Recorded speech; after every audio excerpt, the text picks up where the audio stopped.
Power is rarely what it appears to be.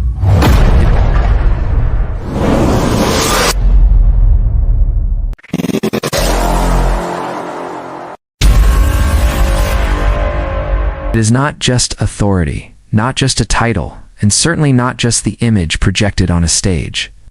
Real power operates beneath the surface, in the quiet space where perception is formed and reality is shaped. This is where influence becomes control, and where control becomes something far more dangerous. This is the story of Donald Trump, a man who did not simply rise to power, but redefined how power itself could be used in the modern world. It began at a moment of deep dissatisfaction. The year was 2016, and the United States was fractured, frustrated, searching for something different. Trust in institutions had eroded, faith in traditional leaders had weakened, and the system itself felt distant and unresponsive. Into this uncertainty stepped a figure who did not follow the rules, who did not speak like a politician, and who did not behave like one either.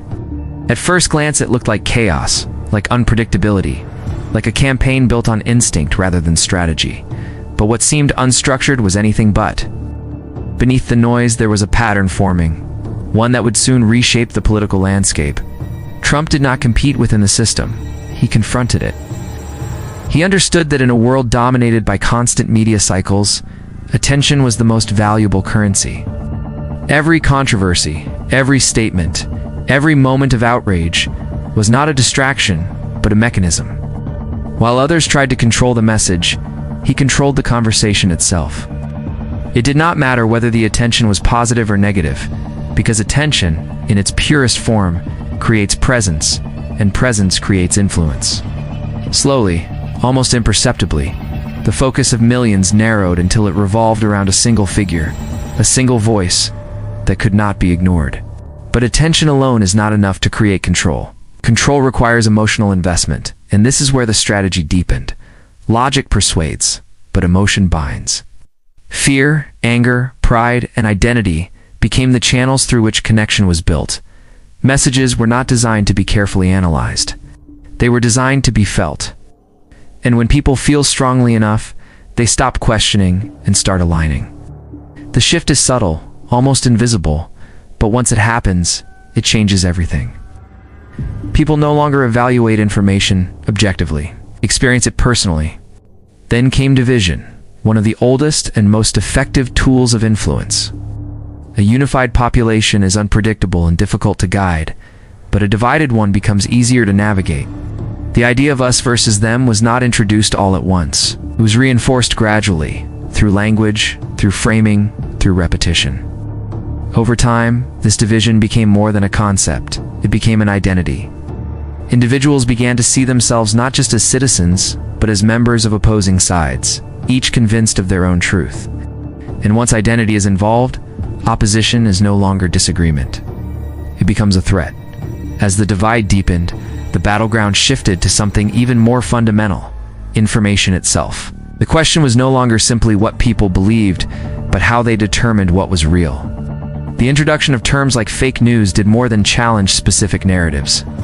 It challenged the credibility of entire systems. Gradually, trust began to erode, not in one dramatic moment, but through a steady process of doubt and reinforcement.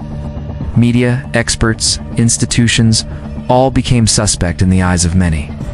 And when trust collapses, people instinctively seek a replacement, a single source that feels consistent and certain. This is where control reaches a critical stage. When individuals rely on one voice to define reality, that voice gains extraordinary influence. It is no longer just delivering messages. It is shaping perception itself. Complexity is reduced to simplicity. Uncertainty is replaced with confidence, and ambiguity is reframed as clarity. In times of confusion, people are drawn to certainty, and certainty, when delivered with conviction, becomes persuasive beyond logic. Statements that might otherwise be questioned are accepted because they fulfill a deeper need, the need to understand, to feel secure, to belong. By the time the world reached 2020, the effects of this strategy had intensified. Tensions were no longer subtle. They were visible, undeniable, and deeply embedded. Events unfolded rapidly, each one amplifying the sense of instability and division. Different groups of people were no longer just disagreeing on opinions.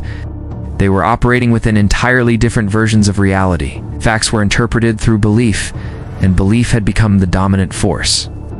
In such an environment, dialogue becomes difficult, and consensus becomes nearly impossible. At this point, the true nature of the strategy begins to reveal itself. Control is not about forcing agreement. It is about securing loyalty. And loyalty, once established, is remarkably resilient. It does not depend on consistency or evidence. It depends on trust and identity. Those who supported the system saw strength, disruption, and authenticity. Those who opposed it saw manipulation, risk, and a fundamental challenge to democratic principles. Both perspectives were deeply held, and both were reinforced by the very mechanisms that had created them. This is what makes the situation so complex and so difficult to define. The same actions can be interpreted in completely different ways, depending on the lens through which they are viewed. This ambiguity is not a flaw in the strategy. It is one of its most powerful features. When people cannot agree on what is real, they become more committed to their own version of reality. And in doing so, they contribute to the very system that sustains the division. What emerges from this is not just a political story, but a broader pattern, a blueprint that extends beyond any one individual. The methods used, the focus on attention, emotion, division, and perception, are not limited to a single context. They can be adapted, refined, and applied elsewhere. In a world increasingly shaped by information and connectivity, these techniques become even more effective, more subtle, and more difficult to detect. And this leads to a final, unsettling realization. Control does not always feel like control, does not announce itself or demand recognition. Instead, it integrates itself into belief, into perception, into the way individuals understand the world around them. By the time it becomes visible, it is often already deeply embedded, influencing thoughts and decisions in ways that are not immediately obvious. So the question is no longer just about one man or one moment in history. The question is about the system itself, about how easily perception can be shaped, and about how quickly reality can shift when the right conditions are in place. The next time you encounter a message that feels certain, a narrative that feels compelling, or a perspective that feels unquestionably true, it may be worth pausing to consider where that certainty comes from. Because the most powerful strategies are not the ones you can see, they are the ones you believe.